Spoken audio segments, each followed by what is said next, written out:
So once again, welcome to Australia. Thank you. Okay, so Johnny English is a goof on spy characters. Were you a fan of spy movies when you were growing up? Yeah, I was. I mean, I think I got to all the Bonds and religiously, but also the kind of the tougher ones too. You know, all the like Carrie movies are really interesting. While we were making this film in England, I was sharing the premises with pre-production with Tinker Tailor, which they've just finished making, as you know, coming out soon, and so we felt we had the monopoly on spies at the time. Yeah. Kind of wanted Rowan to be in the back of that film somewhere, and maybe we'd have nicked Gary element, but you know, I've always loved them, and it's a great genre to be playing off. Yeah. Though we're quite keen that it wasn't actually sort of too pastiche-y, you know what I mean? In a way, one of the things it's trying to do on this film was to create perhaps a slightly more authentic world of espionage. Yeah. So, you know, Craig wouldn't have looked out of place in it. Well, that's the thing I found. The strength of it was that it is a straight-ahead espionage movie, but with romantic scenes. Exactly. Yeah. And that, in a way, it's a bit like you could look at most scenes and think, you know, the wheelchair scene, for example, the wheelchair chase. The plan is to try and do it like it's a genuine, traditional car chase. Yeah. The difference being one thing, that it's Rowan in a wheelchair, you know, and I think so. Getting the balance of the comedy and the thriller became the real challenge, I think. And so this is the first time you've delved into action territory. How did you approach the genre? What was your kind of mission statement, if you would? Well, it was to take it dead straight, to look for, to restrain ourselves from going for an obvious joke unless it was the big joke. Because I think it's quite a difficult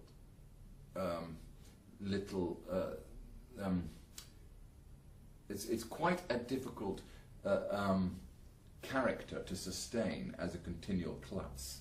So what I want to do is make a world where actually he's not always cocking up, and he believed in it, and the action itself really has a certain kind of stature to it and a kind of scale. So we treated it pretty damn seriously, and had a brilliant crew, you know, a great designer who I don't think would know a small room. Everything is vast and gives you great depth, and with the action, you know, one just taking it, using terrific stunt coordinator and all the characters, and it's about taking the time to do it. It's great to have a budget which allows you to really do it properly. I think my favourite scene in the film was the one where you essentially took the mickey out of that chase scene in Casino Royale. Oh yes. And was that just a case of you watching Casino Royale and saying to yourself, why don't you just use the ladder, or why don't you just use the elevator and just put that into this movie? Well, kind of. I mean, it's got other little references. There's a bit of Bourne in that one as well. Yeah. In a way, a lot of it is about having the rigour, and Rona was particularly clear on that sequence, where we had a whole bag of gags, as it were. Yeah. And actually, what he was keen to do was to make it really one idea, and so the idea being, actually, he's taken something to bed, and he may be old, but he does have wisdom. So let's find another way around this problem. You know, you're going to get on the scaffolding. I'll take the lift. I'll use the ladder. You know, and that was nearly always our guiding principle to various sequences, to find what the, if you like, what the credible choice would be for the character, and to restrain yourself, because we had some quite good jokes. For example, on the rooftop, he had a whole sequence where he was tugging on wires to try and stop him, and as he pulled on one wire, a sort of satellite dish would fall down behind, and it was, but actually it didn't fit with the principle of the joke, which is that in this case he's getting it right. You know, this guy may be an amazing free runner, and you know, but Johnny's twice his age, but actually Johnny will get him. You know, Johnny, it's Robo Johnny. You know, so kind of getting that, deciding on those. So within every action sequence, you're looking for a conceit to glue the whole thing together, and it was nearly always about, here's a man who really isn't a fool, but he's not quite as good as you'd like to be. Mm-hmm. You know, and that little margin between his intention and his execution is where you can hopefully find some of the comedy.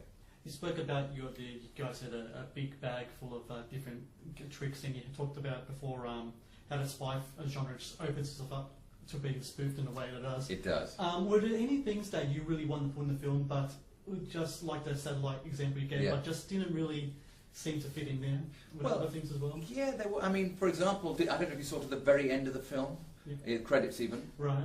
Did you see the credits? For example, there's a wonderful scene at the end of the credits, which is a secret for those who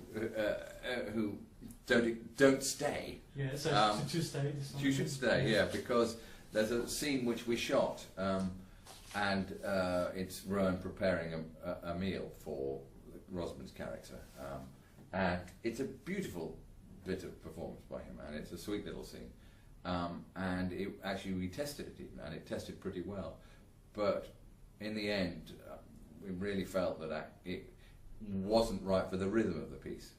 You know, it sort of had it felt like a sketch, and it works as a sketch. You know, there it is on its own at the end in the credits, and it's funny.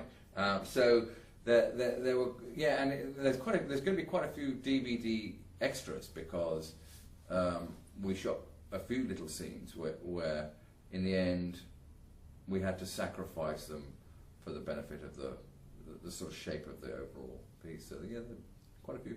Even on the roof, for example, there's another one where you had, what was it, chewing gum, Semtex chewing gum, and the idea is you chew it and then after 10 seconds it blows up, and so we had this guy he puts it on the door that he's meant to be going through, and realizes it's still on his finger, so there's a whole thing like that, and then he throws it over the edge, gets away with it, and you cut to downstairs and it blows on. So they're quite protracted gags, but actually in the run of that, and with the simplicity of the principle that I was talking about earlier in terms of him not getting it wrong, you have to say goodbye to some of those. Yeah. Filming in front of Buckingham Palace. Yeah. Talk me through the logistics of filming a scene in front of what has to be one of the most prestigious buildings in the whole world. Well, it was an extraordinary thing, because when we were preparing for that scene and doing the recce's, I wasn't happy with the suggested locations. We weren't getting, it wasn't iconic enough, and so the locations guy was saying, so what is it you really need? You know, well, I said basically you've got to feel it's on this sort of stage, a sort of feeling of public stage, but also that he gets away. He needs a kind of arch. He needs it like the Imperial, you know, at the end of Buckingham Palace. I said something like, why don't you just ask the question? We'll never get that. I said, just ask. You know, we do have Rowan there, and so he went to ask, and they said, get a couple of hours, maybe. So that's what I do. So they kept going, and I think basically, you know, he is probably held in such great esteem that they gave us a whole bloody day, and it was a treat. And rumour has it that she was watching from the window. I'd like to see what she'll think of at the end scene when I know. He was right on there for a knighthood until he did that. What a shame. Working with someone like Rowan Atkinson, who's considered a comedy god and for good reason, when you're walking into the room and meeting him and working with him, what's your philosophy in working with someone like such a esteemed talent? Yeah, well, he's an extremely polite, courteous man. I mean, absolute quintessential Englishman, you know, and very, very intelligent and analytical. So, you know, all our discussions and conversations were nearly always very, very amiable, and he's extremely specific in what he's trying to get. And so, yes, when you meet him first of all, it's quite, because that face is, you think, we don't have many faces like this. It's almost the Chaplin thing, that I've been all around the world on these different locations, and you know, you can't believe who knows been. So it just has that extraordinary element of recognition, and it takes a moment to get past that. But once you're there, he's extremely collaborative, and in some ways, I think, you know, he feels, because he's not he's come out of sketches and he's come out of a certain kind of comedy, but he's got real gifts as an actor. And but there's probably a little insecurity about that because he's not, in some ways, really been tried and tested. He played Fagin on stage in Oliver the last couple of years, I think, and was extremely good. But on the whole, he's meant to do what he's meant to do. People expect him to do that, and actually he can do a hell of a lot more. So it was quite exciting just seeing him seeing him respond to the production as it was growing and trying to accumulate real caliber cast that would put him on his mettle, but also be a great support to him. Yeah, you yourself are an actor before you went into directing. What does that experience as being an actor bring to directing actors?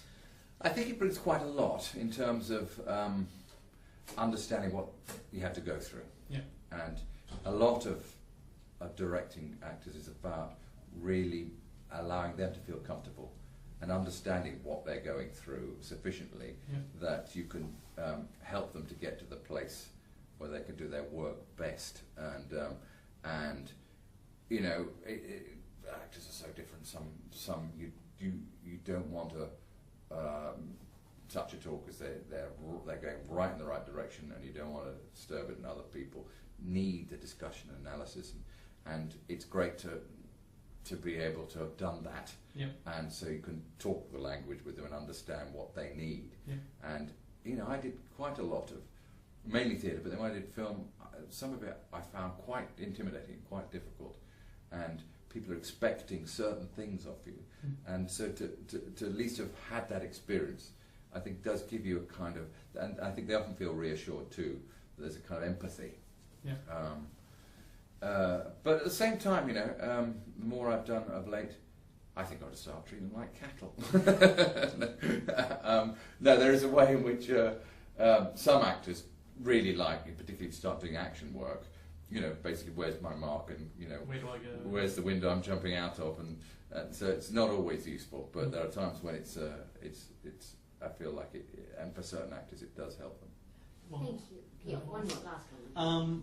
They say acting on a film at times can be tedious in between takes. Is there such a thing as a tedious set when Rowan Atkinson is around? No, there isn't. I mean, it's not a barrel of laughs, because he's not frittering his energy around. He's enormously focused at what he's trying to do, and so it tends to be it tends to be rather polite and quiet set, thoughtful, and there'll be moments of great hilarity, but few. You know, so it's never boring because it's always working. He's always trying to push it, take it one bit further, or looking for something, which the rest of us are kind of puzzled by.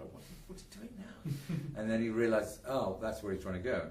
My job is sometimes to help him do that, or give him space to do that, or whatever it might be. But no, it's in fact, when there were moments, the moments more with the other cast. So, for example, the chair scene, the chair's going up and down at the end of the first take.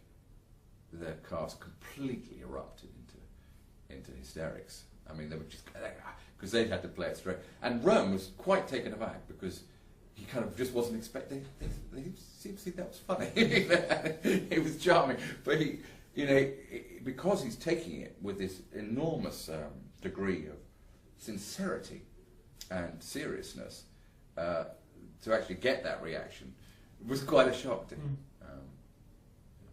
Great. Thank you very much for your time today. Nice to chat with you.